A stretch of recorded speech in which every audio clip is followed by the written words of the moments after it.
মন্ত্রণালয় ডাইরেক্ট এটা বলছে, শিক্ষা উপদেষ্টা সাহেব মহোদয় উনি ডাইরেক্ট এটা বলছে যে তোমাদের বিশ্ববিদ্যালয় কেউ আটকাতে পারবে না, বিশ্ববিদ্যালয় হবে।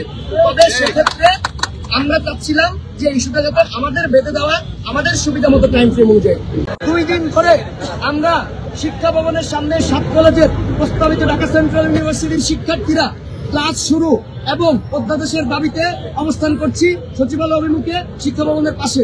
কিন্তু আজকে আমরা শিক্ষা উপদেষ্টা মহোদয়ের সাথে বসেছিলাম, বসার পরবর্তী সময়ে তিনি আমাদেরকে যে আশ্বাসগুলো দিয়েছেন বিশ্ববিদ্যালয় হবে এটা আমরা শিওর হয়েছি, কিন্তু সমস্যা হচ্ছে তারা ইস্যুটাকে একটু ডিলে করতে চাচ্ছে, বাট আমরা ইস্যুটা আর কোনোভাবে ডিলে হতে দিতে চাই না। আমরা তাদের কথার সাথে আপাতত একমত পোষণ করতে পারছি না, কারণ যত দিন যাচ্ছে আমাদের বিরুদ্ধে ষড়যন্ত্র লিপ্তকারীরা আর তাদের সংখ্যা বাড়ছে এবং প্রচুর ষড়যন্ত্র হচ্ছে। সেই ক্ষেত্রে আমরা সার্বিকভাবে আমাদের আন্দোলন চালিয়ে নিয়ে যাওয়ার ঘোষণা দিলাম। আন্দোলন যে অবস্থান কর্মসূচি ছিল, যে অবরোধ ছিল, যে ব্লকেট ছিল সেটা চলবে। আজকে রাতে আমরা এখানে অবস্থান করবো শিক্ষা ভবনের সামনে। পরবর্তীতে আগামীকাল থেকে অথবা পরশু থেকে আমরা কঠোর থেকে কঠোরতর কর্মসূচি, সেই ক্ষেত্রে বিশ্ববিদ্যালয় অধ্যাদেশ নিয়ে তারপরে আমরা ক্লাসে ফিরবো। এর বাইরে আমাদের আর যাওয়ার সুযোগ নেই।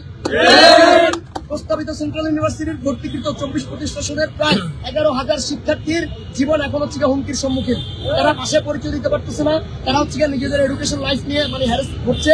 আমরা যারা রানিং আছি বিশ্ববিদ্যালয়ে আন্দোলন করার কারণে আমাদের নিজেদের একাডেমিক লাইফ শেষ, আমাদের আর আসলে মৃত্যু অথবা অত্যাদেশ, এটা তার আর উপায় নাই। শিক্ষা উপদেষ্টা মহোদয় অনেক ভালো মানুষ, তিনি আসলে আমাদের ইস্যুটা নিয়ে অনেক ডেডিকেশন ফিল করতেছেন। ইভেন তিনি ডাইরেক্ট এটা বলছেন যে তোমাদের বিশ্ববিদ্যালয়কে আটকাতে পারবেন, এটা হবে।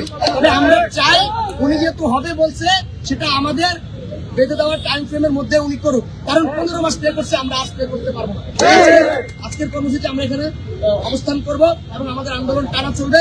আমরা আসলে তার কিছু তিনি আমাদের সাথে যে কথা বলছে, যে হচ্ছে যে কথাগুলো বলছে যে আসলে ইস্যুগুলো আরেকটু ডিলে হবে, আমরা এই ডিলের সাথে একমত নই। আমরা এই দ্বিমত পোষণ করে অবস্থান কর্মসূচি চালিয়ে যাবো যতক্ষণ পর্যন্ত অধ্যাদেশ হচ্ছে, এবং পরবর্তীতে আগামীকাল আমরা কঠোর কর্মসূচি ঘোষণা করব।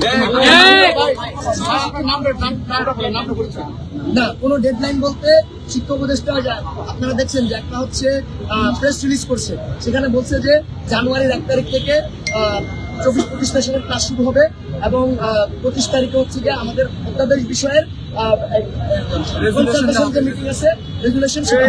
আমরা চাচ্ছি এই ইস্যুটা আরো আগে হয়ে যায়, কারণ আমরা একটা আশঙ্কা করতেছি যে বিশ্ববিদ্যালয় আন্দোলনটা এখানে স্টপ না, এটা আরো চলবে। তো সেই ক্ষেত্রে আমাদের অধ্যাদেশটা যত তাড়াতাড়ি আমরা আনতে পারবো, বিসি যত তাড়াতাড়ি নিয়োগ করতে পারবো, আমাদের বর্তমান শিক্ষার্থীদের রানিং এডুকেশন লাইফ একটু স্টেবল হবে এবং 24-25 সেশনের শিক্ষার্থীরা ক্লাসে ঢুকতে পারবে। আমাদের ফাহাদ, ঢাকা কলেজ, 22 স্টেশন, সমাজ বিজ্ঞান বিভাগ। আপনি এখন কোন ইয়ারে?